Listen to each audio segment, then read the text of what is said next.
Friends, എല്ലാവർക്കും നമസ്കാരം. Entertainment കീഴിലേക്ക് എല്ലാവർക്കും സ്വാഗതം. യെസ്, എന്റർടൈൻമെന്റ് കിഴി റിയാക്ഷൻ ആണ്. 4 സിനിമകളുടെ ബിഗ് അപ്ഡേറ്റ് ഉണ്ട്. ഒന്ന് തുടരും, മറ്റൊന്ന് റെട്രോ, മറ്റൊന്ന് എംപുരാൻ, മറ്റൊന്ന് ബസൂഖ. ഇതിൽ ഏതിനെ കുറിച്ച് പറയണം? ആദ്യം തുടരുവാണല്ലോ ചെയ്യേണ്ടത് മുന്നോട്ട്. തുടരും സ്റ്റാർട്ട് ചെയ്തു. തുടരും സിനിമയുടെ സെക്കൻഡ് സിംഗിൾ ഇന്നലെ വന്നിട്ടുണ്ടായിരുന്നു. കോപ്പിറൈറ്റ് ഉള്ളത് കൊണ്ട് നമ്മളത് റിയാക്ഷൻ ചെയ്തിട്ടില്ല. പക്ഷേ ആ സോങ് കണ്ടു, ഗംഭീര സാധനമായിട്ടാണ് ഫീൽ ചെയ്തത്. ഭയങ്കര ഫീലാണ് കേട്ടോ. അത് കേൾക്കുമ്പോൾ ഭയങ്കര ഒരു സുഖമുണ്ട്, മനസ്സിന് നല്ലൊരു സുഖം കിട്ടുന്ന സോങ് ഉണ്ടല്ലോ, അങ്ങനത്തെ ഒരു ഐറ്റം സാധനമാണ്. പിന്നെ വിഷ്വൽസ്, അതായത് എമ്പുരാൻ ഇപ്പോൾ ആഘോഷിച്ചുകൊണ്ടിരിക്കുകയാണ്.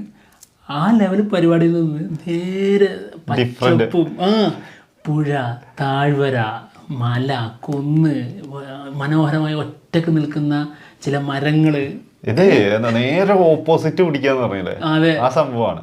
അത് ഭയങ്കര നമുക്ക് മനസ്സിന് ഭയങ്കര നമ്മൾ കാണണം. അല്ലെങ്കിൽ എമ്പുരാനും അതുപോലെ തന്നെയാണ്. ആ ഒരു ഐറ്റം സാധനം നമ്മൾ കാണണം എന്ന് വിചാരിച്ച് നിൽക്കുന്ന സിനിമയാണ്.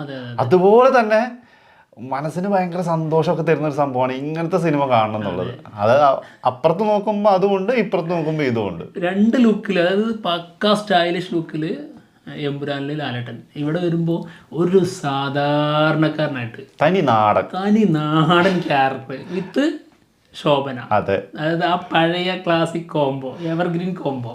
പിന്നെ ഇതിന്റെ മുന്നത്തെ ഇറങ്ങിയ സോങ് ആണെങ്കിലും ഭയങ്കര രസമുള്ള സോങ് ആയിരുന്നു. ഇതും നല്ല രസമുണ്ട് ഇത് കേട്ടിരിക്കാൻ. ഹരിഹരനും പിന്നെ ഗോപകുമാറുമാണ് പാടിയിരിക്കുന്നത്. നല്ല അടിപൊളിയായിട്ടുണ്ട്. രണ്ടാളും നന്നായി പാടിയിട്ടുണ്ട്. പിന്നെ നല്ല വരികളാണ്. പിന്നെ ഇങ്ങനെയുള്ള നല്ല സോങ്ങുകളൊക്കെ വളരെ റയറായിട്ടാണ് വരിക. വന്നിട്ടുള്ളത് രണ്ടും നല്ല സോങ്ങാണ്.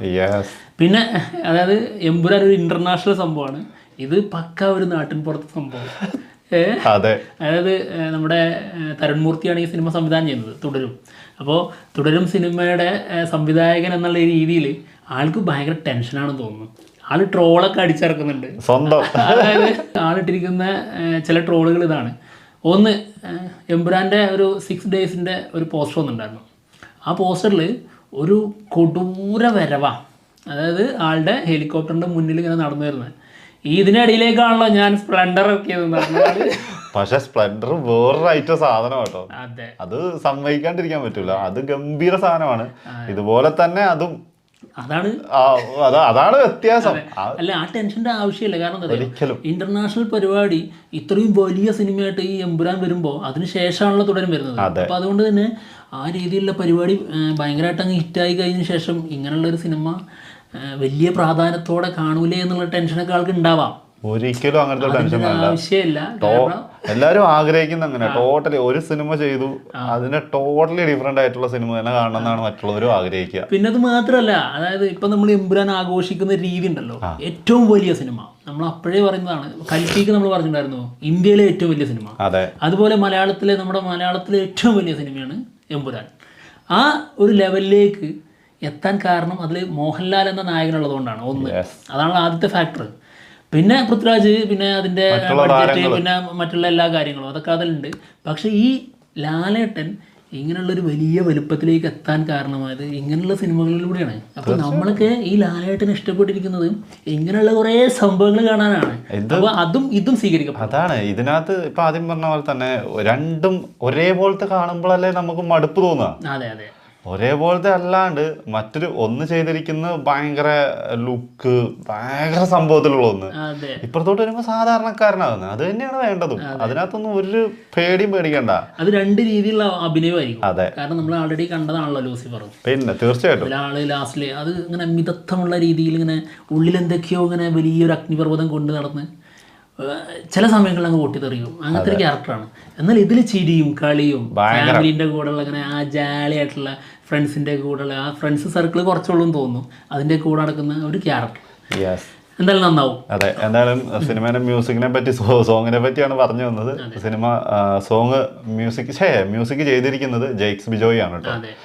അത് ആളെ അറിയാനുണ്ട്, ആ ക്വാളിറ്റി ആ പാട്ടിൽ തന്നെ കിട്ടാനുണ്ട്. ജെയ്ക്സ് ബിജോയ്ക്ക് മറ്റൊരു ബന്ധം കൂടി ഉണ്ട്, അതായത് എമ്പുരാനായിട്ടൊരു ബന്ധമുണ്ട്. ഒരു ചെറിയൊരു വോക്കൽ കൊടുത്തിട്ടുണ്ട് ആള് ചെറുതായിട്ട്. എമ്പുരാനേ അതാ ട്രെയിലറില് ആ ഒരു ഞെരിപ്പം കൊണ്ട് കേറുന്നുണ്ടല്ലോ, അത് ആ ഒരു സാധനത്തിലാണ് ശരിക്കും. ആ സോങ്ങിന്റെ ആ ആള് പാടിയിരിക്കുന്ന ഒരു സ്റ്റൈലും കൂടെ വന്നപ്പോഴത്തേക്ക് ഒരു രക്ഷയില്ല. തൊണ്ടേന്നാണ് പോരുന്നത്. സാധാരണ സംസാരിക്കുന്ന പോലല്ല, ഉള്ളിൽ ഇങ്ങനെ കനം കിട്ടാൻ വേണ്ടി ഒരു സാധനം ചെയ്യില്ല, ആ സാധനം പോലെയാണ്. വേറെ വൈബാണ്. എന്താണെങ്കിലും അടുത്തത് റെട്രോ സിനിമയുടെ സെക്കൻഡ് സിംഗിള് ഇന്നലെ വന്നിട്ടുണ്ടായിരുന്നു. കണ്ടു, ബോധ്യപ്പെട്ടു, സന്തോഷമായി. അതെ, ആ ഒരു എന്താ പറയാ, ഒരു വെറൈറ്റി, അതായത് ആ ഒരു കാലഘട്ടത്തിന്റെ ഒക്കെ നമുക്ക് ഇതാ സമയത്ത് തന്നെ നടക്കുന്നതാണല്ലോ എന്നുള്ളൊരു ഫീല്. കാരണം അറിയാലോ, നമ്മുടെ കാർത്തിക് സുബ്രാജിന്റെ സിനിമകളിലെ സോങ്ങുകളൊക്കെ അങ്ങനെ തന്നെ. അയാൾ ഏത് സമയത്തെ കാലഘട്ടത്തിലാണോ കഥ പറയുന്നത്, ആ ഒരു വൈബിൽ തന്നെയായിരിക്കും സോങ് ഒക്കെ പോണത്. ആളും ശരിക്കും റെട്രോ സിനിമകൾ ചെയ്യുന്ന ഒരാളാണ്. മൊത്തം എടുത്ത് നോക്കിയാൽ മതി, ആ ഒരു സ്റ്റൈൽ എപ്പോഴും ഉണ്ടാവും. ഈ പഴയ പരിപാടി എപ്പോഴും ഉണ്ടാവും. അതിന്റെ ഫോണ്ട് സ്റ്റൈലിലായാലും അതിന്റെ മേക്കിങ്ങിലായാലും എല്ലാത്തിലും ഉണ്ടാവും. ഈ സോങ് പക്കാ റെട്രോ പരിപാടിയാണ് സത്യം. ഇതില് സൂര്യന്റെ ലുക്ക് എന്തൊരു യങ് ആയിട്ടാണ് ഫീൽ ചെയ്തത്. നല്ല മീശയൊക്കെ എടുത്തങ്ങ് ഒരു വേറൊരു ലുക്കിലാണ് വന്നിട്ടുള്ളത്. ഇതില് ഡാൻസ് ഒരു വെറൈറ്റി ഡാൻസാ, പിന്നെ കുറച്ച് ഫണ്ട് പരിപാടി പോലെ ഒരു കോമിക് രീതിയിലാണ്. പിന്നെ ഇതിന്റെ മ്യൂസിക് ചെയ്തിരിക്കുന്ന സന്തോഷ് നാരായണനാണ്. ഇതിന്റെ മ്യൂസിക്കിന് തന്നെ ഒരു വെറൈറ്റിയാണ്. കാരണം ഒരു സോങ് ഇങ്ങനെ പോയിട്ട് പിന്നെ കുറച്ചു നേരം ഇങ്ങനെ നിന്നു പോകും, പിന്നെ ഒരു സംസാരിക്കുന്ന പോലെ അങ്ങ് പോവാ, പിന്നെ അത് കഴിഞ്ഞിട്ട് വീണ്ടും സോങ്ങിലേക്ക് വരും. ഭയങ്കര രസമായിട്ടാണ് ചെയ്തു വെച്ചിട്ടുള്ളത്.